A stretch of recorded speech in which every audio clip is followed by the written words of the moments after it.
예, 하나님 말씀 보도록 하죠. 말씀은 요한계시록 2장 1절로 7절까지 말씀입니다. 요한계시록 2장 1절로 7절까지입니다. 에베소 교회의 사자에게 편지하라. 오른손에 있는 7뼈를 붙잡고 7 금촛대 사이를 거니시는 이가 이르시되 내가 내 행위와 수고와 내 인내를 알고 또 악한 자들을 용납하지 아니한 것과 자칭 사도라 하되 아닌 자들을 시험하여 그의 거짓된 것을 내가 드러낸 것과 또 내가 참고 내 이름을 위하여 견디고 게으르지 아니한 것을 아노라. 그러나 너를 책망할 것이 있나니 너의 처음 사랑을 버렸느니라. 그러므로 어디서 떨어졌는지를 생각하고 회개하여 처음 행위를 가지라. 만일 그리하지 아니하고 회개하지 아니하면 내가 내게 가서 내 촛대를 그 자리에서 옮기리라. 오직 내게 이것이 있으니 내가 니골라당의 행위를 미워하노도다. 나도 이것을 미워하노라. 귀 있는 자는 성령이 교회들에게 하시는 말씀을 들을지어다. 이기는 그에게는 내가 하나님의 낙원에 있는 생명나무의 열매를 주어 먹게 하리라. 아멘. 요한계시록 여하튼 좀 오래 나눌 것이니까 좀 긴 호흡을 가지고 말씀 들으시면 되고요. 지난주 우리가 나누었던 핵심 중요한 명제, 1장 말씀을 마무리했으니까 핵심적인 중요한 명제들을 먼저 좀 살피고 넘어가도록 하겠습니다.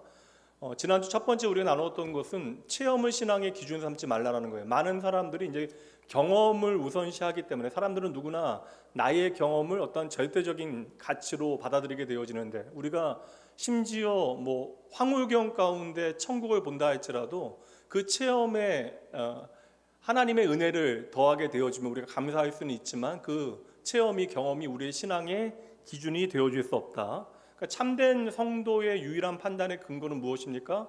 내가 하나님의 말씀을 믿고 그 말씀에 순종했는가? 이게 유일한 판단의 근거가 되어지는 것이죠. 그러니까 세례 요한이 환상을 보았는데, 세례 요한은 주의 날, 그러니까 주일을 의미하는 거예요.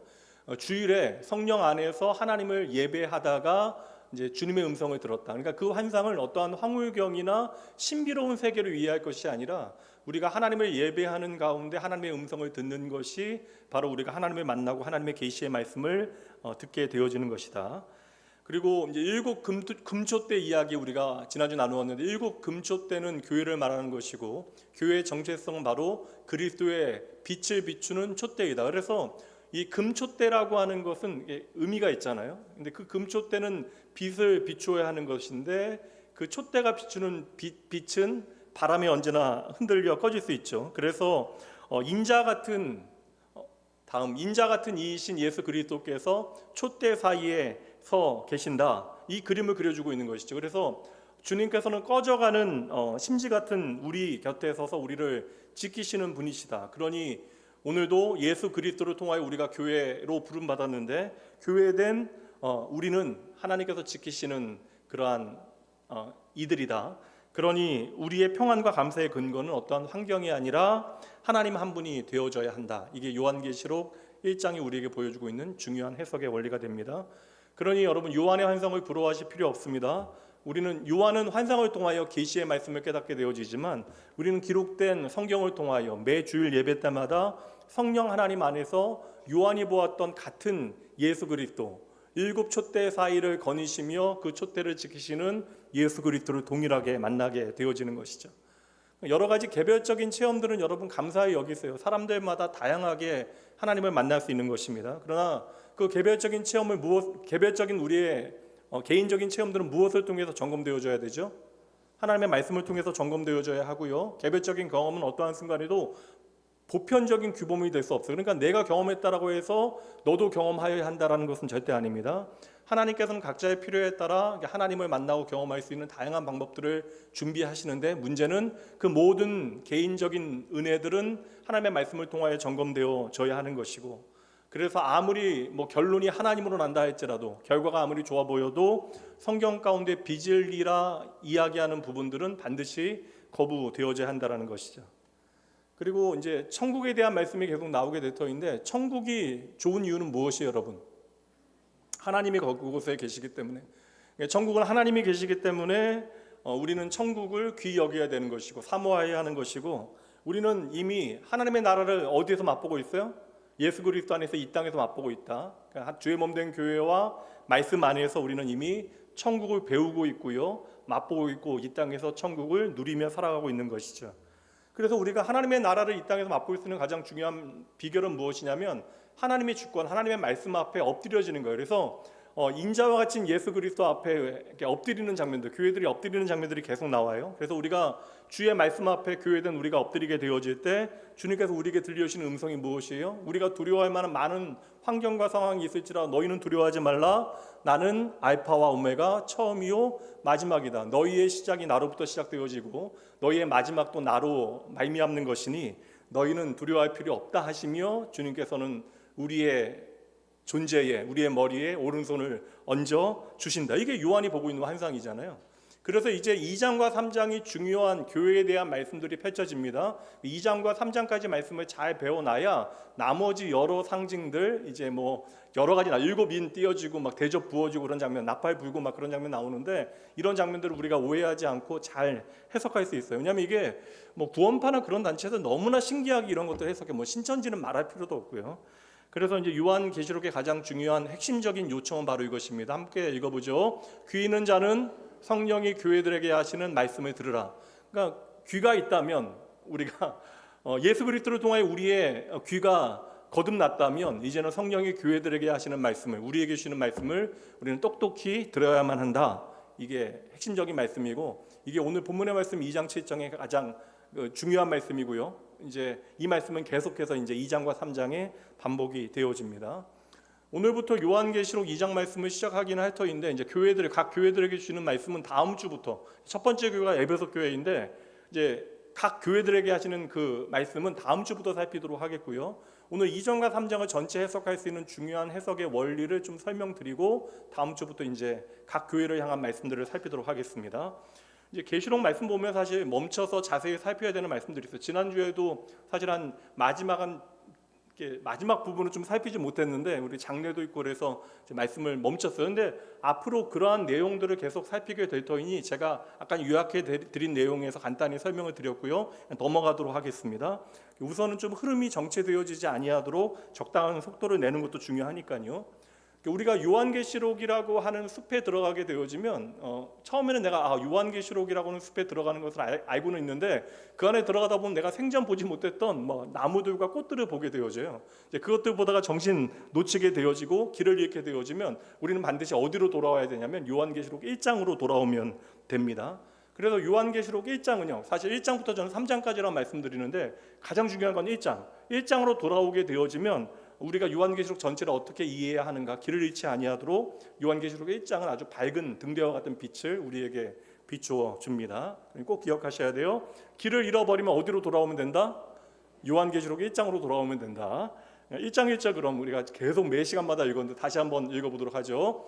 예수 그리스도의 계시라. 이는 하나님이 그에게 주사 반드시 속히 일어날 일들을 그 종들에게 보이시려고 그의 천사를 그 종 요한에게 보내어 알게 하신 것이라. 그러니까 하나님께서 예수 그리스도의 계시를 우리에게 보여주셨으니까 예수 그리스도의 계시 반드시 속히 이루어질 하나님의 구속사의 그 마지막에 대한 말씀을 우리에게 주시니까, 이거 알려주시니까 우리는 어떻게 하면 돼요? 제대로 알면 되는 거예요. 그리고 이제 이 모든 말씀은 교회들에게 주시는 말씀이다 라는 것은 여러 번 설명을 드렸고요. 그리고 2장과 3장 말씀은 교회들에게 주시는 구체적이고 중요한 실제적인 계시의 말씀들이 담겨져 있어요. 그래서 우리가 2장 3장만 제대로 이해해도 이 마지막 때, 종말의 때 주의 몸된 교회가 어찌 바로 서야 하는지, 그리고 무엇을 위하여 살아가야 하는지에 대한 방향을 제대로 이해하게 되어집니다. 그러니 좀 몇 주간 앞으로, 이제 다음 주부터 한 7주 정도 좀 계속 집중을 잘하시면 좋은데 사람이 어떻게 그러겠습니까? 예. 그러니까 7주 정도 말씀에 좀 집중을 하시면 요한계시록 전체를 좀 우리가 이해하는데 흔들리지 아니한 기준들을 좀 배우실 수 있을 것 같아요. 언제나 좀 초반 작업이 중요하잖아요. 더디게 여겨져도 기초가 튼튼해야 건물이 제대로 올라가게 되어집니다. 이제 요한계시록 계속 살피다 보면 이제 아주 숨가쁜 환상들을 많이 보게 되어져요. 그러다 보면 우리가 이 말씀이 이제 교회들에게 주시는 하나님의 계시의 말씀인 것을 놓치게 되어지는 순간들이 분명히 있다라는 것입니다. 예를 들어드리면 2010년도에 여러분 기억하실지 몰라도 2010년도 한 해 동안 전 세계에 여러 자연 재해들이 많았습니다. 1월 달에는 IT 지진 기억하시나요? 아이티에 지진이 나서 여러분 23만 명이 사망하게 되어집니다. 너무나 많은 사람들이 생명을 잃게 되어지니까 한국교회 안에서도 아이티를 돕기 위하여 참 많은 일들을 감당했어요. 2월 칠레 지진으로 10만 명이 사망합니다.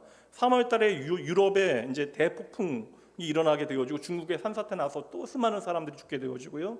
7, 8월 달에는 그 팔레스틴의 홍수로 인하여 수백만 명이 이제 이재민이 되어지는 사건이 벌어지게 되어져요. 그리고 이어서 8월 달에 러시아의 이제 폭염과 함께 산불로 인해서 6만 명이 사망하는 사건이 벌어집니다. 그러니까 2010년도 제가 통계 자료 보니까 약 950건의 세계가 주목할 만한 자연재해가 그 해에 발생하게 되어져요. 그러니까 당연히 교회 다니는 사람들 가운데 일단의 사람들은 이게 무엇이라고 이야기했겠습니까? 너무나 많은 자연재해가 벌어지니까 이게 종말의 징조이다. 그래서 여러분, 그래서 2011년 종말론이 나오게 되어진 거예요. 그래서 제가 있었던 샌프란시스코도 제가 이제 미국에서 이제 공부 마치고 이제 사역했던 그 즈음인데 2011년도에 대지진이 벌어지게 되어질 것이다. 그리고 종말이 임할 것이다라고 하는 그 종말론이 나오게 되어져요. 근데 이제 이게 아니게 되어졌으니까 왜냐하면 이게 벌어진 이유가 뭐냐면 너무나 많은 재난이 1년 동안 반복되어지다 보니 계속되어지다 보니까 이것은 이제 종말의 어떠한 징조로 사람들이 이해하게 되어진 것이죠. 그러다가 이제 좀 잠잠하다가 그 종말론이 다시 이제 슬그머니 시작되어진 사건이 있습니다. 몇 년 전에 2020년에 갑자기 시작되어진 무엇이죠? 코로나19 팬데믹으로 말미암아 2020년 이제 재림설, 휴거설, 2024년 재림설까지 계속되어졌지만 결국 금년은 2025년이니까 그 예언이 이제 물론 이제 하나님께서 연기하셨다라고 이야기하지만 이제 지금 그래서 이제 특정 단체들은 2027년 10월에 주님께서 재림하실 것이다. 그러니까 재림이 유예되어졌다라고 이제 이렇게 꾸물꾸물 다시 시한부 종말론이 움직이기 시작하고 있어요. 여러분, 전 세계 역사 가운데 가장 큰 재앙이 언제였는지 아세요? 1340년대 그 10년 동안 여러분 전 세계적으로 몇 명이 죽었는지 아십니까? 2,500만 명이 죽게 되어집니다. 그러니까 이게 그 당시에 1340년에 40년대 2,500만 명이라고 하면 지금으로 이해한 사람이 여러분 인구수로 대비한 사람이 한 4억 명의 인구가 한꺼번에 죽게 되어진 거예요. 그러니까 이 사건 때문에 오늘도 계속되어지는 음모론들이 있거든요. 이게 인구 조절론 같은 거예요. 근데 그 당시에 팬데믹이 여러분 아시는 유럽에서 가장 유행했던 무엇이죠? 페스트라 불리어지는 그 흑사병이죠. 그 당시 여러분 그러니 당연히 오늘날도 난리인데 그 당시에 그 흑사병으로 동네마다 다 사람들이 다 죽어나가고 그렇게 되어지니까 사실 이거 물 하나만 깨끗해져도 사람들이 많이 살게 되어졌는데 그때 요한계시록 이야기를 가지고 종말론이 여러분 엄청나게 번지게 되어져요. 하나님의 심판의 날이라고 외치는 교회들과 사람들이 많아지기 시작합니다. 그리고 여러분 안타까운 일은 뭐냐면 이거 나름 희생양을 삼아야 되니까 그 당시에부터 시작된 것이 그러니까 유대인이 예수를 죽였으니까 유대인들에 대한 음모론이 이제 퍼져서 유럽에서 여러분 유대인 대학살이 벌어지게 되어진 것이 바로 그 시대예요. 그럼 왜 이런 일들이 반복적으로 세계 역사 가운데 나타날까? 말씀드린 대로 요한계시록의 상징을 문자로 해석하게 되어지니까 눈에 보이는 자연재해를 종말의 징조라고 사람들이 이해하게 되어진 것이죠. 여러분, 인간이 범죄하면서 하나님과의 관계가 깨어졌잖아요. 우리가 더 이상 하나님 앞으로 나아갈 수 없어요. 하나님의 임재 앞으로 우리가 거룩하신 하나님 앞에 나아갈 수 있는 방법 자체가 없어진 것입니다. 근데 우리가 범죄함으로 하나님과의 관계만 깨어졌나요? 모든 관계가 깨어졌잖아요. 심지어 사람과 사람 사이의 관계도 깨어지고 사람과 인간과 자연 사이의 관계도 깨어지게 되어집니다. 그러니 여러분, 자연재해가 종말의 징조라고 해석하는 것은 너무나 위험한 해석이다. 게다가 더 중요한 건 무엇이냐면 요한계시록은 여러분 종말의 어떤 징조를 우리에게 보여주고 이것을 해석하기 위하여 분석하기 위하여 우리에게 주어진 책이 아니라는 것이죠. 요한계시록 1장 1절 말씀 우리가 모르겠으면 무조건 요한계시록 1장으로 돌아가라라고 이야기했는데 요한계시록에 등장하는 모든 상징과 이미지들은 철저하게 누구에게 집중되는 거예요? 예수 그리스도. 그러니까 이 모든 상징과 이미지와 사건들은 예수 그리스도를 우리에게 보여주기 위하여 허락되어진 말씀이다. 그러니 우리가 요한계시록의 말씀을 살피면서 붙잡아야 하는 것은 어떠한 마지막 때의 전조가 무엇인가, 징조가 무엇인가 이거 아니라는 거예요. 우리가 알 수 없다라는 것입니다. 우리가 분명하게 붙잡을 수 있는 것은 누구세요? 예수 그리스도. 그러니까 교회를 붙드시고 오늘도 당신의 뜻을 온전히 이루어 가시는 예수 그리스도께 우리의 모든 시선이 집중되어져야 한다. 그러니 너희들 정신 차리고 무엇에 집중하여야 하는가를 잘 봐라. 이것을 요한계시록 1장 말씀에서 그리고 2장과 3장 말씀에서 우리에게 설명해 주고 있다라는 거예요. 그래서 우리가 요한계시록의 말씀을 읽을 때마다 무엇이 선명해져야 하는가? 교회의 주인 되신 알파와 오메가 되신 예수 그리스도, 그분이 우리의 눈에 시간이 지나면 지날수록 선명히 보여야 하는 것이죠. 만왕의 왕 되신 예수 그리스도보다 요한계시록 보면 예전에 무엇에 우리가 생각해요? 휴거. 성경에도 제대로 말하지 않는 휴거 같은 거. 666이라고 하는 숫자. 적 그리스도가 누구인가? 그러니까 우리가 요한계시록의 말씀을 보면서 만왕의 왕 되시고 심판의 주 되신 예수 그리스도, 그 구속주 되신 예수 그리스도께 집중하지 못하게 되어지면 이렇게 보이는 우리를 두렵게 만드는 666 그리고 뭐 적 그리스도 같은 쓸데없는 것들이 우리의 시선을 다 빼앗기게 되어진다라는 거예요. 그러니 우리가 정말 요한계시록을 제대로 읽게 되어지면 우리 안에 나와야 되는 1차적인 반응이 있다. 그러니까 요한계시록의 말씀을 제대로 우리가 읽게 되어질 때 우리 안에서 일어나야 되는 1차적인 반응이 1장 17절 말씀입니다. 함께 읽습니다. 내가 볼 때에 그의 발 앞에 엎드려져 죽은 자 같이 되매 그의 오른손을 내게 얹고 이르시되 두려워하지 말라 나는 처음이요 마지막이다. 이 말씀이 무엇이에요? 예수 그리스도를 우리가 진정으로 만나게 되어지면 그분은 우리의 일상의 문제만 해결해 주는 아주 실력 좋은 해결사이거나 혹은 내 사회생활이나 가정생활이나 교회생활의 불편함을 들어주는 카운셀러가 아니라는 사실을 깨닫게 되어진다는 거예요. 그래서 우리가 요한계시록의 말씀을 통하여 우리의 구주, 우리의 구원자 그리고 우리의 왕 되신 예수 그리스도를 제대로 만나게 되어지면 우리 앞에 반드시 일어나야 되는 1차적인 반응이 있으니 다시 17절 말씀 우리가 어떻게 돼야 돼요? 죽은 자와 같이 엎드려져야 된다. 우리가 예수 그리스도를 제대로 만나게 되어지면 죽은 자와 같이 엎드려져야 한다. 요새 제가 주일 낮에 이야기하는 심령이 가난한 자, 특별히 이제 의에 줄이고 목마른 자에 대해서 이야기하면서 그 예배에 대하여 오늘 이야기했잖아요. 그리고 모르시는 표정인데.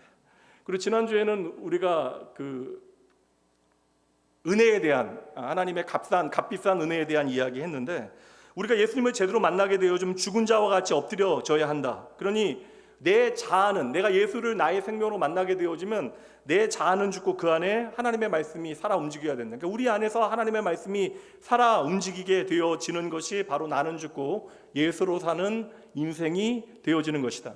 그러니 사랑하는 낙원교회 성도 여러분, 우리가 이번에 요한계시록 말씀을 함께 공부하고 여러분 스스로 말씀을 좀 묵상하시면서 우리는 가장 먼저 어린 양 되신 예수 그리스도, 우리를 위하여 죽으시고 부활하신 예수 그리스도, 그리고 영원히 어제나 오늘이나 영원히 당신의 교회를 지키시는 교회의 주인 되신 예수 그리스도를 만나야 한다는 것이죠. 이거 우리가 그래서 계속해서 첫 번째, 두 번째 시간에 말씀을 통해서 살펴왔고요. 이미 종말은 언제 시작되어졌다? 예수 그리스도의 십자가를 통하여 예수님께서 십자가에 죽으시고 부활하신 이후, 그러니까 이 예수 그리스도의 십자가를 통하여 이미 종말은 시작되어진 거예요. 그러니 예수 그리스도의 십자가는 여러분 우리를 파괴하고 멸망시키는 것이 목적입니까? 아니죠. 우리를 살리는 것이 목적이잖아요. 그러니까 우리에게 종말이라고 하는 의미는 단순히 마지막 멸망과 심판으로 우리가 죽게 되어지는 것이 아니라 하나님의 회복과 재창조의 과정이 되어진다. 하나님께 우리를 창조하셨던 그 창조의 목적으로 우리가 회복되어지는 것이 이 종말의 과정이다라고 말씀을 드렸어요. 그래서 하나님께서는 우리를 향하여 오래 참으시는 것이고 하나님께서 이 오래 참으시는 것은 바로 저와 여러분, 교회된 저와 여러분을 향한 하나님의 사랑이다. 이거 열심히 배워내시면 됩니다. 그러니까 계시록의 말씀은 여러분들 좀 겁주고 겁박하여 무언가를 하지 않으면 나 큰일 난다 이거 깨닫게 하는 것이 아니라 계시록의 말씀을 통해서 우리를 회복하시고 승리케 하시는 이제 계속해서 교회들을 향한 말씀을 통해서 오늘 제목처럼 이기는 그에게는 이기는 자에게는 주시는 하나님의 놀라운 은혜가 무엇인지를 깨닫게 되어질 터인데 그래서 계시록 말씀 가지고 여러분 어디 가서든지 여러분 좀 무섭게 만들고 겁박하게 되어지면 이거 다 666이다 이거 적그리스도다 그런 이야기하면 이거 다 사기꾼이고 여러분 이단이라는 것이에요. 종말이라고 하는 것을 오해하시면 안 됩니다. 종말이라고 하는 것은 내가 그냥 차 타고 가다가 예상치 못하게 앞차가 차가 뒤집어져서 그냥 그렇게 내가 죽게 되어지거나 다치게 되어지는 것 이게 종말이 아니라는 거예요. 그런 개념이 여러분 절대 아닙니다. 종말이라고 하는 것은 분명 하나님의 나라의 기준으로 생각하면 마지막인 것은 분명하긴 합니다. 그러나 우리에게 주신 소망의 모든 말씀, 창세기로부터 요한계시록까지의 모든 소망과 약속의 말씀을 근거로 보면 여러분, 요한계시록이 보여주고 있는 이 종말은 새 하늘과 새 땅의 시작이 되어지는 거예요. 그러니까 하나님의 창조가 완성되어지는 때가 바로 이 종말의 때이다. 그러니 1장 말씀에서 이미 얘기하고 있는 것처럼 1장 1절 말씀에서 이건 보세요 여러분, 속히 일어나면 좋아요 안 좋아요? 뭐 들으세요. 우리에게 속히 반드시 일어나면 좋은 일이에요, 나쁜 일이에요? 좋은 일이다. 우리에게 속히 임하면 임할수록 우리에게 좋은 일이다. 이해되시죠? 이제 1장 1절 말씀 다시 한번 읽고 넘어가도록 할게요. 함께 읽어봅니다. 예수 그리스도의 세계라 이는 하나님이 그에게 주사 반드시 속히 일어날 일들을 그 종들에게 보이시려고 그의 천사를 그 종 요한에게 보내어 알게 하신 것이라. 이거 알고 깨닫고 너희는 견디라, 그리고 힘내라, 이기라. 이게 요한계시록의 가장 중요한 핵심이 되어지는 거예요.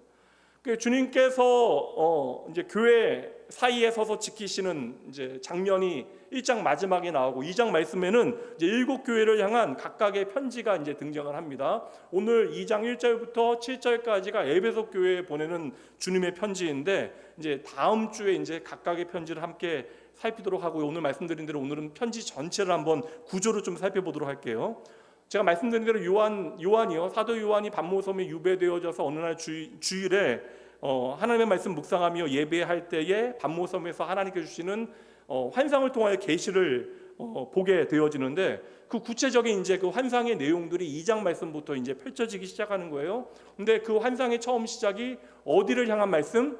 바로 교회를 향한 말씀, 교회에 대한 편지였다라는 거예요. 그래서 2장 1절부터 3장까지 보면 이제 요한을 통하여 각 교회들마다 편지를 보내는데, 순서가 에베소 교회, 서머나 교회, 버가모 교회, 두아디라 교회, 사대 교회, 빌라델피아 교회, 라우디게아 교회, 7교회의 사자들에게 편지를 보냅니다. 그런데 어떤 일단의 신학자들과 이제 60, 70년대부터 이제 계속되어진 신앙의 어떤 군소 세대주의적인 해석의 어떤 신학자들과 교회들은요, 7교회에 보낸 이 편지 부분을요, 각 시대의 교회들에게 보낸 것이다라고 하는 그런, 제가 표현대로 하면 얼토당토 않는 그런 주장을 하게 되어집니다. 그래서 에베소 교회는 그 사도 시대였고, 그래서 서문학 교회는 이제 그 교회 밖의 시대, 그리고 빌라델피아 교회는 이제 그 근대 선교 시대, 그래서 마지막 이제 뭐 라우디게아 교회는 마지막 종말 시대를 이야기하는 것이다.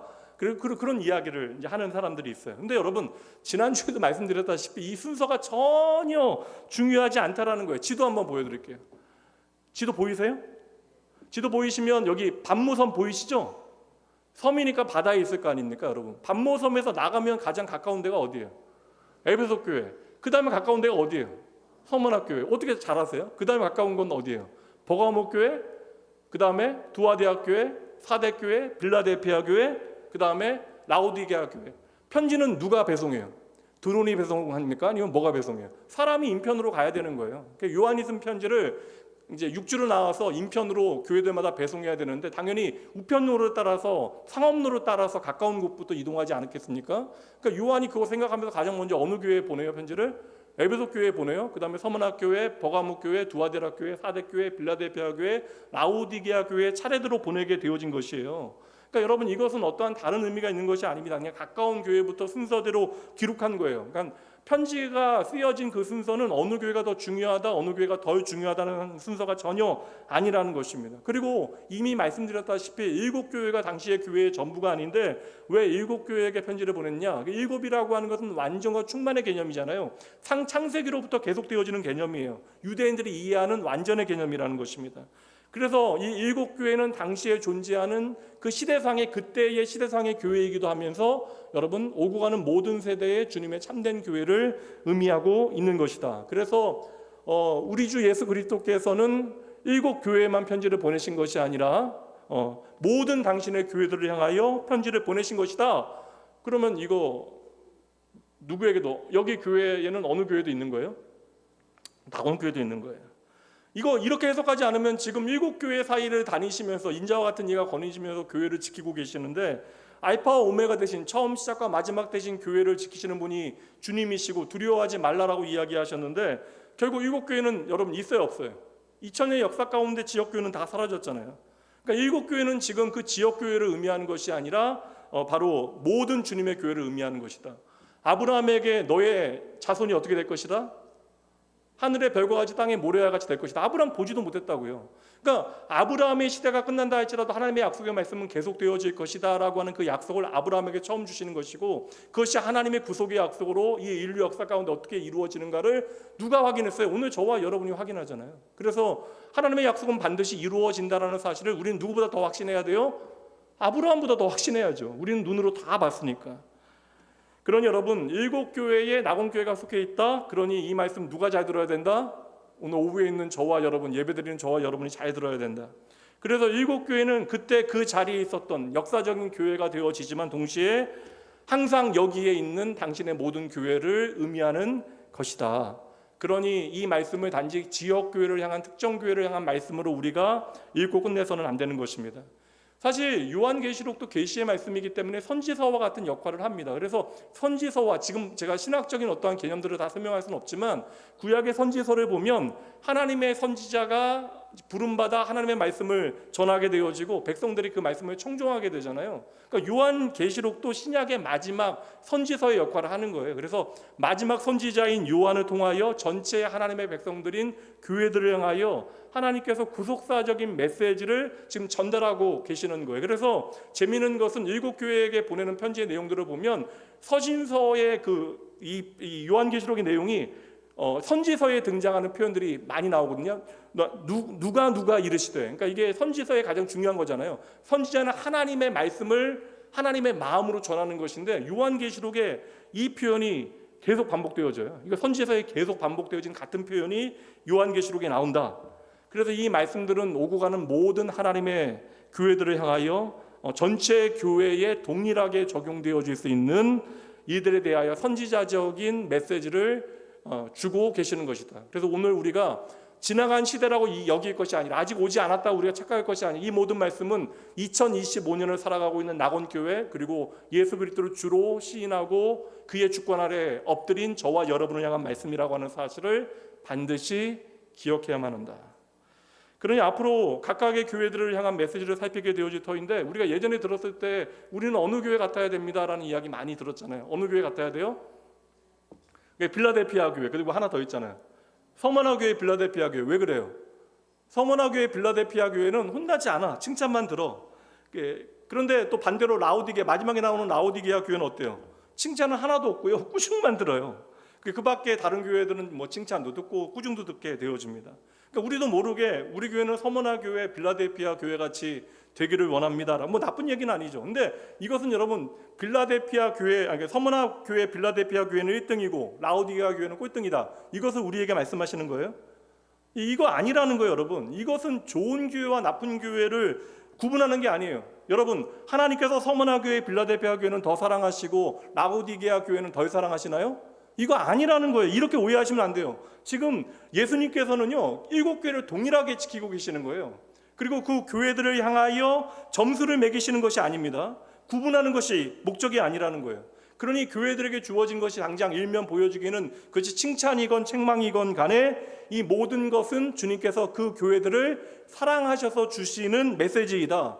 그러니 그것이 위로가 되어졌건 칭찬이 되어졌건 경고가 되어졌건 이것이 교회를 향한 하나님의 은혜이고 사랑이고 하나님의 인도하심이라고 하는 사실을 잊지 말아야 하는 것이죠. 그러니 어느 교회는, 라오디게는 책망만 있잖아요. 책망만 있다 할지라도 그것은 사랑 때문에 지금 나오고 있는 것이라는, 여러분들도 자녀 책망할 때 있잖아요. 그렇죠?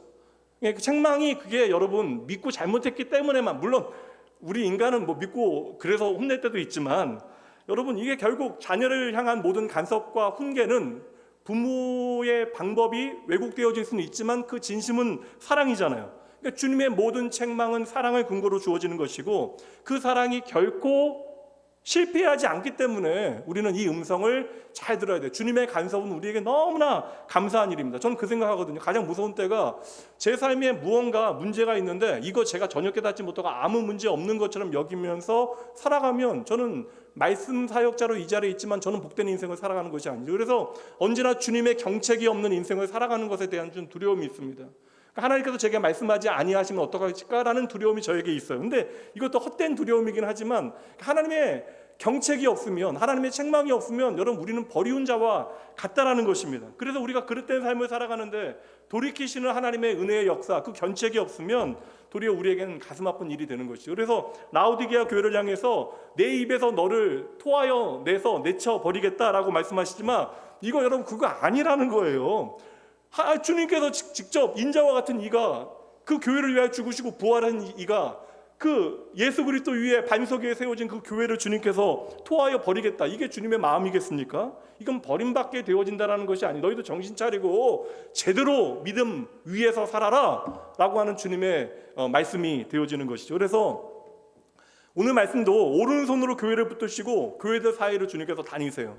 그 영원히 교회를 지키시는 분께서 어떻게 교회를 버리실 수 있는가? 그래서 이런 말씀을 읽을 때마다 이거 잘못하면 주님께서 촛대를 옮기신다. 그러니까 우리가 판단할 문제가 아니라고요.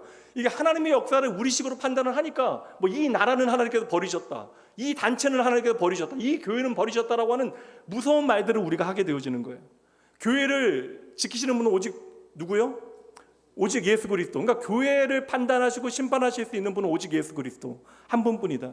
그래서 저는 서서 알파와 오메가 되신 주님께서 서서 교회를 지키시잖아요. 저는 이 장면 보면서 누가복음 15장에 누가 기억나지 않아요?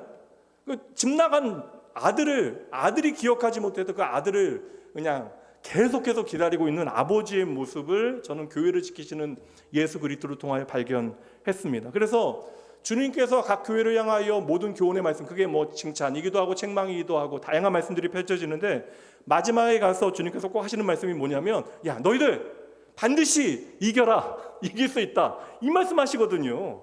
그러니까 너희들 이겨라, 이게 주님의 마음이라는 거예요. 너희들 이길 수 있다, 내가 너와 함께하니까, 너희와 함께하니까 너희들 반드시 이겨라, 이게 주님의 마음이라는 거예요. 이거 발견하시면 됩니다. 그래서 이제 일곱 교회를 향하여 주님께서 편지의 어떠한 형식을 빌어서 모든 참된 주님의 교회들에게 장차 이제 사단이 너희를 어떻게 미혹할 것인지, 그리고 너희가 그것들이 어떻게 반응하게 될 것인가에 대해서 미리 알려주시면서 너희는 깨어 있어서 하나님의 약속의 말씀을 단단히 붙들고 이 모든 것들을 이겨내야 한다, 그렇게 말씀해 주시고요. 이기는 자에게는 무엇을 주시겠다라고 하는 구체적인 약속들이 이제 각 교회들을 향하여 펼쳐지게 되어져요. 그래서 오늘 말씀의 제목이기도 한데, 이기는 자에게는 하나님께서 어떠한 약속을 주시는가, 이거 우리가 좀 주목할 필요가 있다라는 것입니다.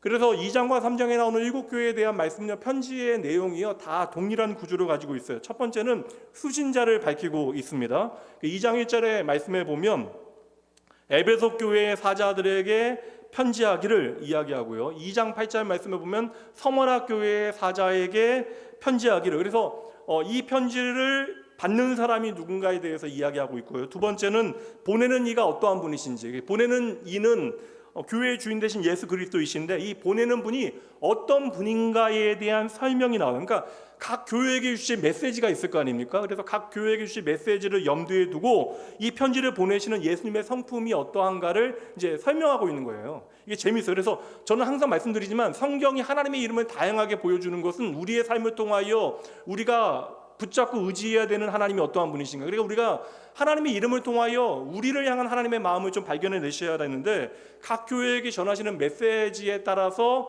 당신을 소개하시는, 편지를 보내시는 분이 어떠한 분이신가에 대해서 다양한 설명들이 나온다는 거예요. 그래서 에베소 교회에 편지를 보내시는 예수님의 모습은 1절 말씀에 보면 오른손에 있는 7뼈를 붙잡고 7 금촛대 사이를 거니시는 분으로 이제 설명을 하고 있습니다. 12절 말씀에 버가모 교회에 편지를 보내시는 예수님의 모습은요 좌우에 날선검을 가지신 예수님을 우리에게 보여준다는 거예요. 그래서 첫 번째는 편지를 받는 사람이 누구인가, 두 번째는 그 편지를 보내신 예수 그리스도의 모습을 각각 다양하게 이제 설명해 준 다음에, 세 번째 편지를 받게 되어지는 각 교회에 대한 예수님의 지식이 완전하다. 그러니까 예수님께서 다 알고 계신다. 그러니까 알고 계시기에 교회를 향하여 말씀을 주실 수 있다라는 거예요. 그래서 일곱 교회를 향하여 주님께서 내가 너희들을 다 알고 있다, 너희들의 상태와 상황을 내가 다 안다라는 사실을 먼저 지적해 주시면서 말씀을 시작하고 있어요. 그래서 일곱 교회를 향해서 동일하게 나오는 표현이 뭐냐면 내가 다 안다, 이 표현을 계속해서 반복해서 말씀하십니다. 2절에 보면 에베소 교회에게 뭐라고 이야기하시냐면 내가 내 행위와 수고와 내 인내를 안다. 그리고 9절에 서머나 교회에게는 내가 내 환난과 궁핍을 안다. 13절 버가목 교회는 내가 어디에 사는지를 내가 안다. 19절에 두아디라 교회를 향해서는 내가 내 사업과 사랑과 믿음과 섬김과 인내를 안다. 그러니까 여러분 이게 내용이 다 다른 것처럼 보이지만 구조가 다 똑같아요. 어느 교회에게는 더한 말씀을 주시고 그런 게 아니라 동일한 말씀을 주시는 거예요. 교회에게 필요한 말씀들 가운데 메시지는 다르지만 동일한 구조 안에서 동일한 단어를 사용하여 예수님께서 너희의 모든 것을 다 알고 계시기에 너희에게 말씀하시는 말씀에 우리는 귀 기울여야 한다. 그러니까 이거 다 안다라고 하는 것은 야 하나님이 전지전능하시지 이거 우리에게 보여주는 게 아니에요. 하나님의 높은 보좌를 우리에게 설명하기 위하여 이 말씀을 강조하고 있는 것이 아니라는 것입니다. 그래서 1장 13절 말씀에 보면 촛대 사이에 인자 같은 이가 발에 끌리는 옷을 입고 가슴에 금띠를 입고 여러 가지 치장하신 이유는 당신을 우리에게 보여주시는 거예요. 교회를 지키시는 분이 어떠한 분이신가를 우리에게 보여주기 위하여 이 말씀이 기록된 거예요. 2장 1절 말씀에 보면 예배소 교회의 사자에게 편지하라. 오른손에 있는 7뼈를 붙잡고 7 금촛대 사이를 거니시는 이가 이르시되라고 이야기하고 있는 것이죠. 그러니까 예수님께서는 지금 7 금촛대 사이를 다니시면서 그의 교회를 지키신다라는 것입니다. 촛불들로 하여금 촛대들로 하여금 그리스도의 빛을 비춰낼 수 있도록. 왜 그러시는가? 교회의 주인이 바로 예수 그리스도이시기 때문에 당신께서 친히 반석 위에 교회를 세우시고 그 교회는 음부의 권세가 지옥의 권세가 결코 이길 수 없다라고 약속해 주셨잖아요. 그러니까 이 약속을 지키시기 위하여 하나님께서는 끝까지 예수 그리스도 통하여 당신의 교회를 지키신다. 이거 마태복음 16장 18절 말씀입니다. 이건 베드로에게만 주는 말씀이 아니라 모든 교회를 향한 당신의 약속의 말씀이에요. 함께 읽어봅니다. 또 내가 내게 이르노니 너는 베드로라. 내가 이 반석 위에 내 교회를 세우리니 음부의 권세가 이기지 못하리라. 이 말씀은 여러분을 향한 말씀입니다. 이 말씀 때문에 우리가 두려워할 필요가 없다라는 거예요. 모든 교회는 누구의 것이요? 주님의 것. 그래서 교회의 머리는 예수 그리스도이시고 그래서 교회는 생명의 근원이 되어지는 것이다. 그래서 예수님께서는 모든 교회에 대하여 말씀하시면서 각 교회를 향해서 내가 너희를 안다, 내가 너희를 안다라고 말씀하시는 거예요. 그러니까 주님께서 내가 다 안다라고 말씀하시는 것이 저와 여러분에게 위로가 되어야 할까요? 되지 말아야 할까요? 되어야죠. 내가 너를 다 안다라는 말씀이 얼마나 위로가 되어지는 말씀이에요. 그러니까 내가 구차하게 설명할 필요가 없는 거예요. 사실 제가 이런 말씀을 확신하게 되어지면서 주님께서 다 아신다라는 말씀 앞에 처음에는 제가 너무나 두려웠다면 이제 그 다음은 그냥 제가 저를 인정하게 되어져요. 그러니까 내 깜냥이 이것밖에 안 된다는 것을 예전에는 주님 앞에 저를 좀 멋지게 포장하기 위해서 정말 애를 썼는데 이제는 그럴 필요 없다라는 사실을 깨닫게 되어진 거예요. 나를 다 아시는 분께서 신실하게 내 삶을 만들어 가시겠지. 이게 얼마나 여러분 위로가 되어지는 말씀입니까? 우리가 예수 그리스도의 은혜 가운데 내가 잘나서 그런 것이 아니라 예수 그리스도의 은혜 가운데 내가 주의 몸된 교회로 부름받았으면 여러분 믿으세요? 오늘도 하나님의 은혜 가운데 주의 몸된 교회된 저와 여러분을 지키고 나와 동행하시는 분이 하나님이심을 자각하고 계십니까? 그 주님께서는 어제도 오늘도 영원히 저와 여러분을 지키시되 당신의 영광을 당신의 교회된 우리에게 비추고 계심을 여러분 정말 믿으세요? 그래서 오늘 우리의 형편이 조금 어렵더라도 우리의 삶이 조금 구차하고 좀 모자라 보인더라도 결핍되어진다 할지라도 우리의 영광은 세상의 기준과 가치가 아니라 하나님께서 우리를 어떻게 평가하시는가, 우리가 어떻게 하나님을 예배하고 섬기고 있는가, 이것으로 확인되어져야 하는 것이죠. 그러니 어제도 우리와 함께 하셨던 주님께서는 오전에도 말씀드렸다시피 오늘 우리가 조금 모자라고 좀 힘들다 할지라도 예수 그리스도께서는 오늘도 저와 여러분과 함께 하시는 우리에게 영원한 생명이 되시는 분이심을 진심으로 믿으셔야 합니다. 그 주님께서 여러분 7교회 2000년에 있었던 교회들만 아시는 것이 아니라 내가 너를 안다라는 말씀은 나온교회를 향한 말씀이고 주의 몸된 교회로 부름받은 저와 여러분을 향한 약속의 말씀이 되어지는 것이죠. 이런 믿음을 가지고 2장 1절 말씀 함께 다시 한번 읽어보도록 할게요. 읽습니다.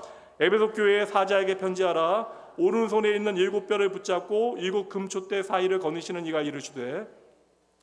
에베소 교회를 향해서는 7뼈를 오른손에 붙잡고 계신다. 이 오른손이라고 하는 것은 하나님의 권능을 의미하는 것인데 당신의 권능의 팔로 7뼈를 붙들고 계신다. 근데 1장 2절 말씀에 보면 7뼈이 무엇인가에 대해 설명하는데 7뼈는 뭐라고요? 7교회의 사자들이다. 그래서 모든 편지들은 그 교회의 사자들에게 보내는 거예요. 근데 이게 전통적인 해석으로는 7교회의 사자들은 각 교회의 장로들이나 감독들, 특별히 오늘날로 이야기하면 교회의 담임 목회자들, 말씀 사역자들, 교회 안에 장로들을 의미하는 것으로 해석을 합니다. 저는 근데 이 해석에 대해서 이견을 다진 않아. 이건 아니라고 저는 생각하지 않습니다. 그런데 이 말씀의 본인은 교회에, 그러니까 하나님의 말씀을 생명이 되어질 수 있도록 말씀을 전하는 말씀 사역자는 반드시 하나님의 능력의 오른손에 붙잡혀야 하는 것이고 철저하게 그분의 종으로 사역해야 한다는 것을 말씀하는 거예요. 근데 이것을 잘못 오해하게 되어지면 나는 하나님의 오른손에 붙잡혀 있다라고 이야기하면 여러분 이건 여기서부터 문제가 되는 것입니다. 여러분 교회를 사랑하시기 때문에 하나님께서는 교회의 사자들을 붙잡고 계시는 거예요. 당신의 말씀을 제대로 전할 수 있도록 그들을 붙잡고 계시는 것이고, 여러분 목사이기 때문에 존중받아야 되는 것이 아니라 말씀 사역자이기 때문에 존중받아야 되는 거예요. 그 말씀을 전하는, 그 말씀을 존중하는 의미로 사역자들을 우리가 존중해야 하는 것이죠. 그러니까 제가 말씀드린 대로 나는 능력의 오른손으로, 하나님의 능력의 오른손으로 붙잡힘 받은 주의 종이다, 능력의 종이다, 나를 따르라. 이거 다 사기꾼 다 낙제입니다. 이거 여러분 나이 들수록 이거 안 그러려고 정말 노력해요. 저도 만약에 제가 이런 얘기하시면 이건 찾아오셔서 얘기하셔야 돼요. 목사님 정신 차리십시오라고 이야기해 주셔도 제가 겸손히 그 말씀 듣겠습니다. 오늘 가장 중요한 핵심 뭐예요? 교회를 붙들고 계시는 분이 바로 예수님이시다. 그러니까 교회를 지키시는 분이 바로 예수님 한 분이시다. 그러니까 주님께서 지금도 바삐 다니시면서 7촛대 사이를 다니시면서 모든 주의 몸된 교회를 사이를 다니시면서 주님의 빛을 비출 수 있도록 교회를 살피시고 교회를 감독하시는 분이 바로 예수 그리스도이시다. 그런 의미에서 물론 개념이 신학적인 개념으로 조금 다를 수 있지만 교회의 진짜 담임 목회자는 누구이세요? 바로 예수님이셔야 된다. 이게 가장 중요한 해석이 아니겠습니까? 그래서 7교회에 대한 지금 구조를 살피고 있잖아요. 첫 번째, 두 번째, 세 번째 살폈는데 네 번째는 교회의 모든 것을 아시는 예수님께서 교회를 향하여 이제 경고의 말씀을 주시는 내용이 이제 네 번째 내용이고, 다섯 번째는 반드시 주님께서 속히 임하신다는 약속의 말씀이 동일하게 나오고요. 여섯 번째는 너희가 약속의 말씀을 듣고 난 다음에 그 말씀을 잘 듣고 그 말씀에 순종해야만 한다. 그리고 일곱 번째, 이기는 자에게 하나님께서 상 주시겠다라고 약속해 주시는 말씀으로 끝나게 되어져요. 이게 이제 마무리되어지는 내용입니다. 그래서 7교회에게 주시는 그 말씀들의 후렴구에 보면요, 이기는 자에게 주어진 7가지 보상의 약속들이 나오게 되어지는데, 이것은 특정 교회들에게만 주시는 것이 아니라 모든 교회들에게 주시는 공통적인 내용. 그래서 생명나무 과실을 먹게 하겠다, 둘째 사망의 해를 입지 않게 하겠다, 만국을 다스리는 권세를 너에게 주겠다.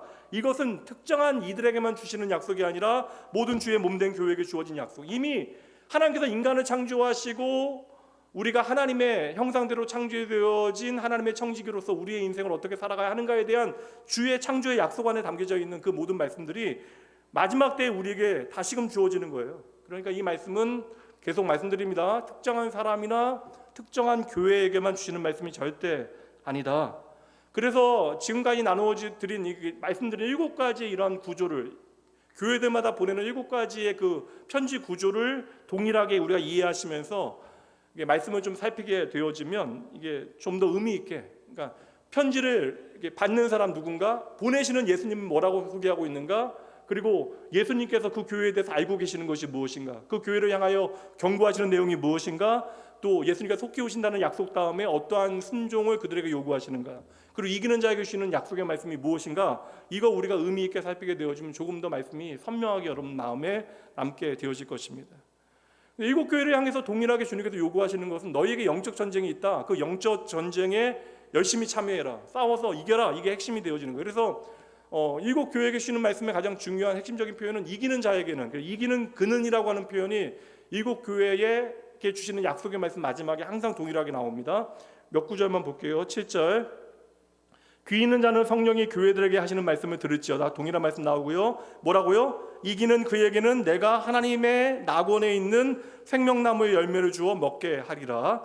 11절, 귀 있는 자는 성령이 교회들에게 하시는 말씀을 들을지어다. 이기는 자는 둘째 사망의 해를 받지 아니할 것이다. 17절, 귀 있는 자는 성령이 교회들에게 하시는 말씀을 들을지어다. 이기는 그에게는 내가 감추었던 만나를 주고 또 흰 돌을 줄 터인데 그 돌 위에 새 이름을 기록한 것이 있나니 받은 자 밖에는 그 이름을 알 사람이 없다.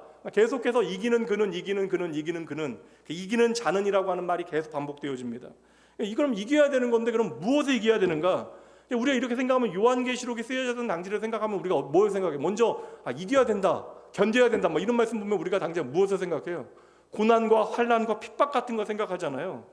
그러면 오늘 2025년을 살아가고 있는, 물론 우리가 다 고되고 힘든 일상을 살아가고 있지만 오늘 우리가 이겨내야 되는 고난과 핍박과 환난은 무엇이에요? 오늘 여러분들이 목숨 걸고 싸워야 되는 고난과 핍박과 환난이 있습니까? 뭐 직장 생활이나 가정 생활이나 여러 관계들이나 일이나 경제적인 문제나 우리의 삶의 문제들은 있을 수 있죠. 근데 이것이 우리가 이겨야 되는 그러한 일들이에요. 그럼 이게 당장 오늘날은 우리가 이겨야 되는 환난과 핍박이 없지만 장차 환난과 핍박이 닥치게 되어질 때에 우리가 그날을 대비하며 오늘을 살아가야 하는 것입니까? 모든 오고 가는 세대에 하나님께서 이 말씀을 동일하게 그들에게 주시는 말씀이라면 우리가 진짜 이겨야 되는 것은 눈에 보이는 현실적인 환난과 핍박뿐만 아니라 우리가 정말 이겨야 되는 것은 우리 자신과의 싸움에서 우리가 이겨야 되는 것이죠. 그러니까 하나님께서 우리를 오늘도 당신의 교회로 부르셨잖아요. 예수 그리스도의 보혈로 거저주시는 은혜 가운데 우리를 교회로 불러주신 거예요. 그러니까 여러분들 착각하시면 안 되는 게 우리가 조금 더 착하고 우리가 조금 더 괜찮아서 하나님께서 먼저 우리를 불러서 하나님의 자녀로 불러주신 것이 절대 아니다. 하나님의 선하신 뜻 가운데 오직 은혜로 거저주시는 그 은혜와 사랑 가운데 저와 여러분을 하나님의 자녀로 삼아주시고 이제는 교회 안에서 주의 아름다운 교회로 거룩한 교회로 구별되어지고 거룩한 자로 지어져 가는 그런 과정 가운데 우리를 불러주신 거예요. 그러니까 우리가 평생 싸워서 이겨야 되는 것은 무엇이에요? 가장 먼저 우리의 옛사람의 본성, 우리의 육신과 싸워서 우리는 이겨야 된다는 거예요. 그래서 성경에 보면 육신이라는 게 몸이라고 하는 단어로도 나오지만 우리의 옛사람의 본성, 우리의 죄악된 본성을 설명할 때 이 육신이라고 하는 표현이 사용되기도 하는 것입니다. 그래서 여러분 요한계시록의 말씀에 보면 3장 말씀에 보면 모든 교회들이 다 핍박받고 어려움 가운데 있었던 건 아니에요. 그렇지 않은 대표적인 교회가 있습니다. 3장 17절 말씀 보도록 할게요. 읽어주세요. 시작.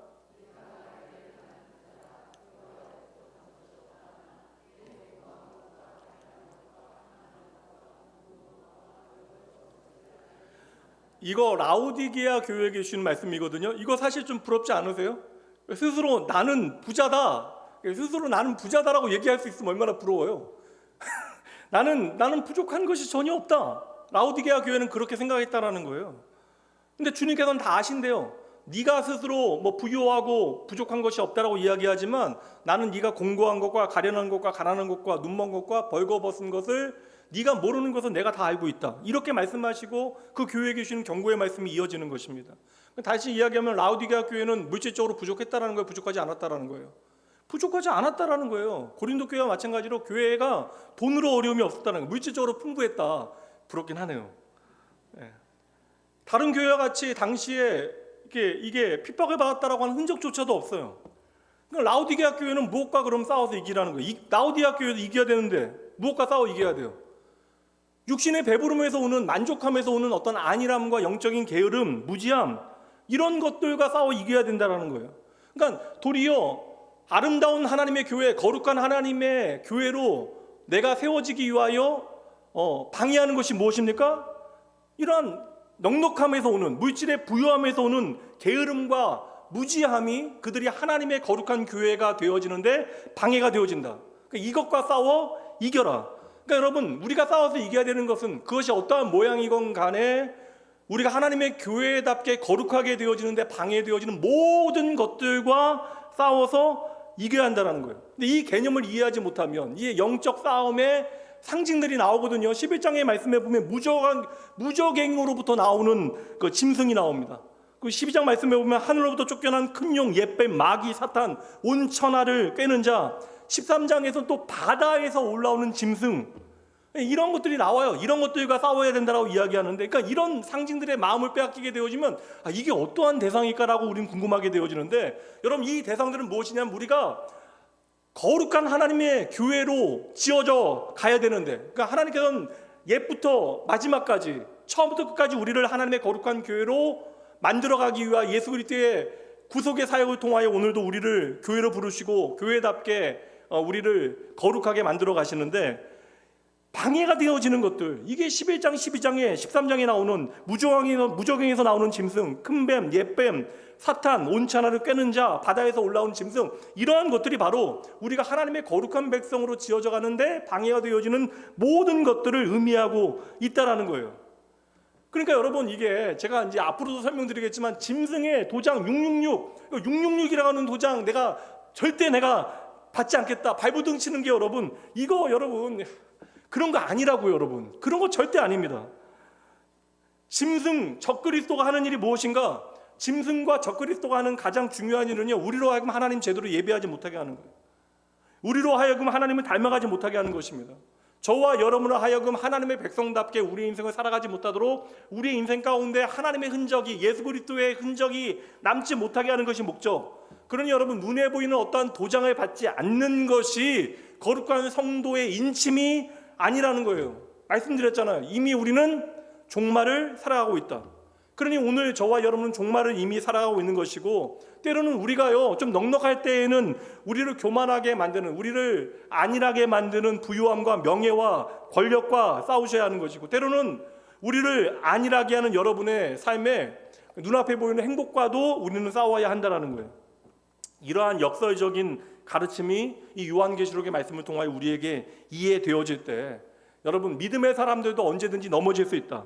그러니까 여러분, 모든 사람들이 다 넘어져요. 성경의 모든 믿음의 선배들이 그 증인이 되어지잖아요. 아브라함 넘어져요, 안 넘어져요? 크게 넘어지잖아요. 노아요, 넘어지잖아요. 다윗이 여러분 얼마나 하나님 앞에 그보다 더, 여러분 다윗보다 예배 잘 드리는 사람이 있어요? 그렇게 사모하는 마음으로 여러분 예배 드렸던 사람을 여러분 보신 적이 있습니까? 그런데 다윗조차도 넘어집니다. 그러니 모든 믿음의 사람들이 넘어질 수 있다라고 하는 사실의 증인이 되어지는 것이고, 그것보다 여러분 그 잘 넘어지는 것에 증인되어진 분이 이 자리에 많잖아요. 내가 증인이잖아요. 우리의 삶이 그것을 증거하고 있잖아요. 그러니까 지금 요한계시록의 말씀을 통해서 각 교회들에게 편지를 보내시면서 이 모든 일은 종말의 때 일어난 일들인데, 우리가 이 요한계시록의 말씀을 잘못 해석하게 되어지면 종말은요 당장 우리에게 닥쳐오지 않은 일들, 먼 장래의 일들로 우리는 생각하게 만들어요. 그래서 이거 무적에서 올라오는 짐승이 무엇일까, 옛뱀과 용이 무엇일까, 이런 해석을 하게 되어져요. 666은 과연 무엇일까, 이런 해석들. 그러니까 오늘 있지 않으니까 우선은 좀 두렵지만 우리의 세대에 닥치지 않으면 좋겠다. 그러니까 닥치지 않은 것으로 우리가 생각하고 살면 마음이 편하다라는 거예요. 근데 이미 말씀드린 대로 종말의 때는 시작되어졌고, 우리에게는 이미 싸워야 되는 싸움이 있는 거예요. 종말의 때를 살아가는 저와 여러분은 이기기 위하여 오늘을 싸워야 된다. 그러니까 지금 종말을 살아가는 저와 여러분은 열심히 싸워야 된다는 거예요. 지금도 적그리스도와 하나님을 대적하는 사탄은 격렬하게 저와 여러분을 공격하고 있고, 여러분의 거룩을 방해하기 위하여 몰두하고 있다는 거예요. 말씀 한번 찾아보도록 할게요. 요한일서 4장 1절부터 3절까지입니다. 사랑하는 자들아, 영을 다 믿지 말고 오직 영들이 하나님께 속하였나 분별하라. 많은 거짓 선지자가 세상에 나왔습니다. 이로써 너희가 하나님의 영을 알지니 곧 예수 그리스도께서 육체로 오신 것을 시인하는 영마다. 그러니까 예수 그리스도께서 우리의 죄를 위하여 육체로 오시어 우리를 위하여 죽으시고 부활하셨다, 이 진리를 믿어지게 하시는 분이 누구세요? 하나님의 영이신 성령이신 거예요. 그렇게 성령을 통한 예수 그리스도의 구속의 사역을 우리가 믿게 되어지면 하나님께 속한 것이요, 3절 말씀, 예수를 신뢰하지 아니하는 영마다 하나님께 속한 것이 아니다. 그 다음 말씀, 이것이 곧 뭐라고요? 적 그리스도의 영이니라. 오리라 한 말을 너희가 들었거니와 지금 벌써 세상에 있느니라. 이거 여러분 완료이며 이게 사실 이미 임했다라는 거거든요. 그러니까 이게 종말론적인 시각에서 적 그리스도라고 하는 존재를 세상 마지막 심판의 때에 하나님을 대적하는 모든 세력을 다 모아서 하나님을 대적하고 하나님의 사람들을 핍박하는, 그래서 마지막 아마겟돈 전쟁을 일으키는 어떠한 존재나 어떠한 단체로 이해하시면 안 된다라는 거예요. 3절 말씀 다시 보여주세요. 3절 말씀에 보면 보세요. 적 그리스도의 영은 예수를 시인하지 않는 영이에요. 그러니까 적 그리스도는 예수를 시인하지 않는 영, 그러니까 예수 그리스도를 시인하지 않는 모든 시대 풍조와 가치와 정신을 통틀어서 우리는 적 그리스도라고 이야기하는 것입니다.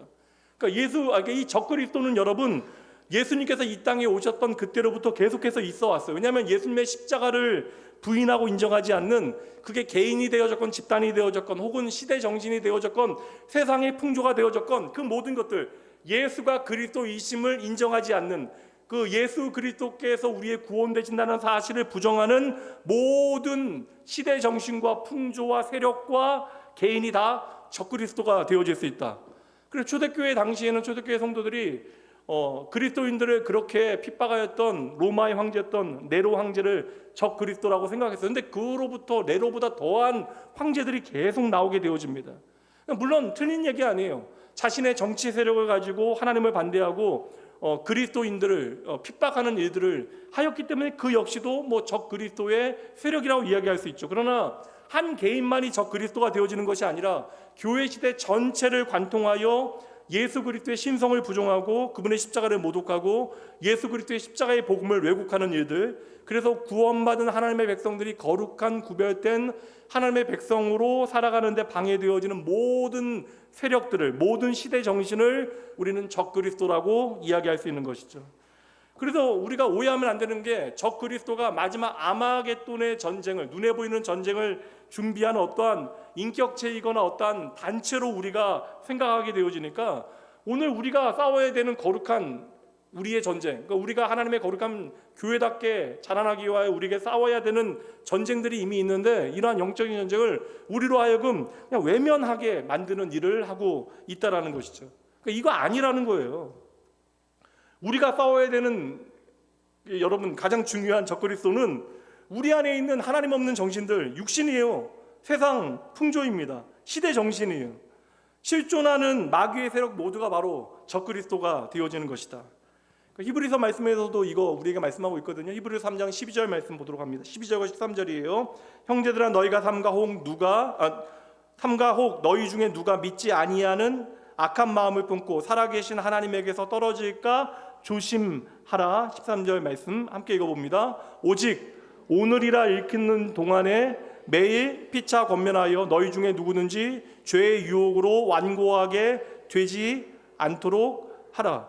그러니까 오늘 우리의 마음이 완고해지지 아니하도록 적 그리스도의 세력과 싸워 이겨야 된다는 거예요. 우리가 서로 이 일에 피차 권면하고 응원하기 위하여 주의 몸된 교회로 함께 존재해야 한다.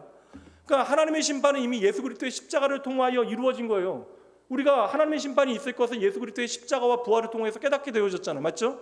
그러니 여러분, 하나님의 심판이 있는데 이 하나님의 심판이 없다라고 생각하는 거, 예수 믿지 아니하는 것이 여러분 이미 버려진 것이고 하나님의 심판이 임한 것입니다. 그리고 오늘 저와 여러분의 삶에, 성도에게 요구되어진 영적인 싸움은 언제 있어야 되냐면 오늘 있어야 된다. 우리가 살아가는 삶의 자리 모든 시간에서 우리는 영적인 싸움을 싸워야 된다. 그러니까 저와 여러분은 오늘 마지막 종말의 때에 하나님의 말씀 붙들고 싸워서 이기는 당신의 교회들이 저와 여러분이 되어줘야 한다. 그러니까 여러분, 우리가 늘상 하는 얘기들 있잖아요. 핑계. 늘상 해야 되는 건 다 아는데 우리가 늘상 하는 핑계는 무엇이에요? 내일부터 하지 뭐. 나중에 좀 하지. 아니 여러분, 오늘 해야 한다는 거예요. 오늘. 실패해도 여러분 오늘 해야만 한다는 거예요. 그러니까 예를 들면 두 고등학교 아이가 있어요. 이제 고등학교 정도 되면 수학들 많이 포기하거든요. 수학 시험 보는데 들어가 보니까 시험을 문제를 풀 수가 없는 거야. 한 명이 들어가서 보니까 이건 내가 풀 수 없는 문제이다 라는 자각을 하고 그냥 1분 만에 그냥 시험지 그냥 막 딱 찍어버리고 나와요. 나와서 그냥 매점 가서 그냥 시험 1시간 동안 먹고 막 그러는데, 자기와 같이 포기해야 되는 한 친구가 안 나오는 거야. 먹고 놀다가 이제 불안해져가지고 왜 안 나올까 했는데 걔가 시험 끝나고 나서 이제 나오는 거예요. 그래서 문제 너 풀었어? 물어보니까 아니 하나도 못 풀었어. 그러니까 야, 나같이 그냥 못 풀 거 알고 빨리 나와서 놀기라도 하지. 이게 처음부터 나는 이거 너나 나나 못 풀 거 애초부터 난 알고 있었다. 여러분, 이게 만약에 우리 영적 전쟁이라면 어때요? 처음부터 이거 나는 풀 수 없다라고 포기하고 매점 가서 빵이나 먹고 노는 것이 현명한 일인가? 그러니까 우리가 충분히 여러분 실패하는 순간들이 있다고요. 목사님 저도 날마다 실패합니다. 말씀에 대해서 그렇게 잘 알고 있는데, 그러니까 이 말씀이 우리에게 요구하는 것에 대해서 분명히 저는 알고 있는데, 이거 여러분 너무나 많은 순간에 실패하거든요. 그러니까 내가 실패할까봐, 실수할까봐 두려워서 오늘날 내게 싸워야 되는 싸움이 있다는 사실을 알고 있음에도 불구하고 이거 외면하는 것이 옳겠어요? 그러니까 매점 가서 여러분 시험 포기하고 그냥 먹고 즐기는 것이 옳겠습니까? 내가 똑같이 점수가 낮더라도 끝까지 그 문제 풀기 위해 그 자리를 지켜내는 싸움을 하는 것이 훨씬 더 좋은 일이겠습니까? 이거 여러분 답은 뻔하잖아요.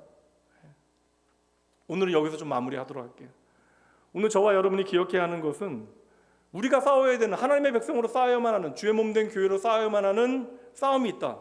이 싸움을 우리가 미래로, 내일로 미뤄두고 오늘을 대강 살아가시면 안 된다는 거예요. 하나님께서 기억하시는 것은 우리의 하루하루를 하나님께서 기억하시는 거예요. 그래서 우리는 하나님 앞에 삶의 예배자로 살아가야 돼요. 그러니까 주일날 우리가 와서 예배 잘 드리는 거 이것도 중요하지만, 우리가 하나님의 말씀을 통하여 우리에게 요구하시는 복음의 가치를 우리가 얼마나 삶의 자리를 살아내고 있는가, 하나님께서는 이 모든 것들을 우리가 잊고 있어도 하나님께서는 그것을 당신의 계산 안에 집어넣고 계실 것입니다. 그러니 여러분, 마땅히 내가 하나님의 몸된 교회로 싸워야 되는 싸움을 여러분 미뤄두지 마시고 오늘 대강 살아가시면 안 된다는 거예요. 지금이 바로 하나님의 종말의 때고 하나님의 심판이 이미 우리 가운데 시작되어졌습니다. 그리고 주님께서는 우리에게 이 마지막 때를 위하여 당신의 약속을 주시고 내가 너를 지키고 보호하고 있으니 너희는 이겨라 라고 이야기해 주고 계시는 것이죠. 그리고 이 미션이 무엇인가도 다 말씀해 주신다고요. 그러니까 우리가 그 말씀 잘 듣고 순종하면 우리는 반드시 이기게 되어진다. 나는 이미 구원받은 하나님의 백성임을 여러분 믿으시죠? 내가 구원받은 하나님의 백성인데 나에게 주어진 인생의 시간, 제가 늘상 말씀드리지만 죽음의 문제는 너무나 힘들잖아요. 이번 저희 교회 장례도 있었지만 얼마 전에 제가 그 선교사님 장례 두 군데가 있었거든요. 한 장례 선교사님께서 한국에 오셔서 치료하던 중에 이렇게 돌아가셔서 자녀도 다 외국에 있고 장례는 진행되어지는데 장례 예배 부탁받아서 장례하는데 아무도 없어요. 그러니까 평생 하나님의 몸된 교회에 위하여 수고하고 헌신했는데 그 마지막 떠나가는 게 지역교회 목사는 그래도 교회 안에서 장례에 함께 슬퍼하고 함께 그 이별을 준비하는 이들이 있는데 똑같이 사역한 어떤 사역자는 이렇게 그 누구도 장례 예배도 당장 그날 주관할 수 있는 사람이 없어서 급히 가서 두 사람 세 사람 모여 있는 곳에서 장례 예배 드리면서 만약에 그 현장만을 우리가 이해하게 되어지면 영원한 하나님의 시간 가운데 우리가 하나님의 나라를 바라보지 못하면 인간의 삶에 벌어지는 모든 비극과 슬픔의 이야기를 우리는 도무지 이해할 수 없는 거예요. 도리어 우리는 믿음 안에서 하나님의 영원이라고 하는 시간을 바라봐야 하는 것이고 우리의 인생을 하나님의 말씀 안에서 확인하는 작업을 열심히 해내야 하는 것입니다. 내가 구원받은 하나님의 백성이기 때문에 이제는 내가 마음대로 살아도 구원받는다. 이거 여러분 너무나 초보적인 생각이에요. 말도 안 되는 생각입니다. 나를 구원하신 하나님의 은혜가 무엇인지를 우리가 제대로 깨닫게 되어지면 그 하나님의 은혜에 합당한 삶의 이야기가 우리에게 있어야 되는 것이고 그 은혜에 합당한 삶의 이야기는 우리의 믿음의 싸움이 되어지는 것이다. 그래서 저는 요한계시록 21장 7절 말씀을 마지막으로 한번 함께 읽고 오늘 말씀을 나누고 싶어요. 이 이기는 자에게 주시는 하나님의 약속, 그러니까 이기는 자에게 주님께서 주시는 마지막 상속 유산이 무엇인가 보도록 합니다. 함께 읽어봅니다. 이기는 자는 이것들을 상속으로 받으리라. 나는 그의 하나님이 되고 그는 내 아들이 되리라. 그래서 2장과 3장 말씀에 이기는 자는 계속 말씀하신 그 말씀이 이 말씀과 연결되어지는 거야. 이기는 자는 이것들을 상속으로 받으리라. 나는 그의 하나님이 되고 그는 내 아들이 되리라. 여러분 오늘을 열심히 이겨가셔야 돼요. 실패하는 것처럼 보여도 주님을 위하여 정직하게 애쓰는 모습을 하나님께서는 기억하십니다. 여러분의 실패를 하나님께서는 실패하고 읽지 않으냐 하신다라는 거예요. 오늘도 하나님께서는 교회된 저와 여러분을 끝까지 응원하고 지키십니다. 그리고 우리에게 약속하세요. 내가 너의 하나님이 되고 너는 내 아들이 되리라. 기도합니다. 처음과 나중 되신 하나님 아버지, 오늘 주님의 십자가만이 우리를 구원하는 능력임을 이 시간 고백합니다. 주님만이 나의 구원의 능력 되심을 이 시간 찬양합니다. 주여, 저희에게 주시는 말씀 저희들 흘려보내지 아니하도록 그 말씀 붙잡게 하여 주시옵소서. 말씀 가운데 우리에게 허락하신 주님의 가르침을 저희의 마음에 남기게 하여 주시옵소서. 주님 다시 오시는 그날까지 말씀 가운데 우리의 오늘이라고 하는 아버지와 삶의 시간을 날마다 하나님을 기다리는, 하나님의 나를 소망하는 거룩한 백성답게 자라나게 하여 주시옵소서. 이 시간 우리 안에 예수 그리스도의 영광의 빛을 막는 모든 대적들을 하나님께서 친히 부수고 계심을 믿음으로 바라보기 원합니다. 오늘 나를 사랑하시는 주님께 나의 시선을 맞추고 우리에게 원하시는 하나님의 뜻을 아버지 살아드리는 주의 아름다운 백성도 되어질 수 있도록 낙원의 모든 권속들을 붙잡아 주시옵소서. 아버지, 오직 주의 말씀을 주의 아버지여 은혜로 믿음 가운데 읽고 묵상하게 하시어 저희들을 하나님의 거룩한 교회 삼으신 놀라운 은혜를 깨닫게 하시고 그리하여 주의 생명의 말씀이 주의 몸된 교회를 회복케 하시되 그 말씀 앞에 엎드려져서 주의 놀라운 영광과 그 권능을 저희의 눈으로 보게 하여 주시옵소서. 이 시간 주님을 향하여 드려진 감사와 소원의 예물, 건축, 선교, 헌금 위에 주님께서 아버지 함께 하여 주시되 이들이 주님 앞에 드린 정직한 고백대로 이들의 삶에 아버지 주인 되어 주시되 이들이 간구하고 소원하는 모든 아버지여 하나님 앞에 드리는 아버지 내 마음의 고백들과 아버지 또한 감사의 찬양이 이들의 삶 가운데 풍성한 생명의 열매로 아름답게 맺혀질 수 있도록 하나님 친히 일하여 주시옵소서. 감사드리며 갈보리 언덕에서 흘리신 그 핏값으로 우리를 당신의 교회 삼으신 예수 그리스도 그 이름으로 축복하며 간절히 기도합니다. 이제는 우리 주 예수 그리스도의 은혜와 하나님의 사랑하심 성령 하나님의 함께 하심이 주의 날에 성령 안에서 주의 말씀 앞에 엎드려 하루하루 빛으로 살아가며 날마다 이기는 자로 서기를 소망하는 살아가는 모든 주의 백성들, 이들의 가정과 일터와 교회 위에, 그리고 이들이 믿음으로 살아가게 되어질 일주일 모든 순간 가운데 지금부터 영원까지 함께 있을지어다. 아멘. 잠시 기도하시고 평안히 돌아가시기 바랍니다.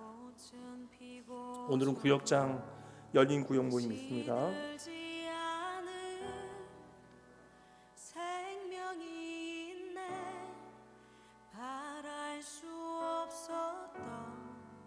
죄인인 나에게 생명의 주님 자신을 주셨네.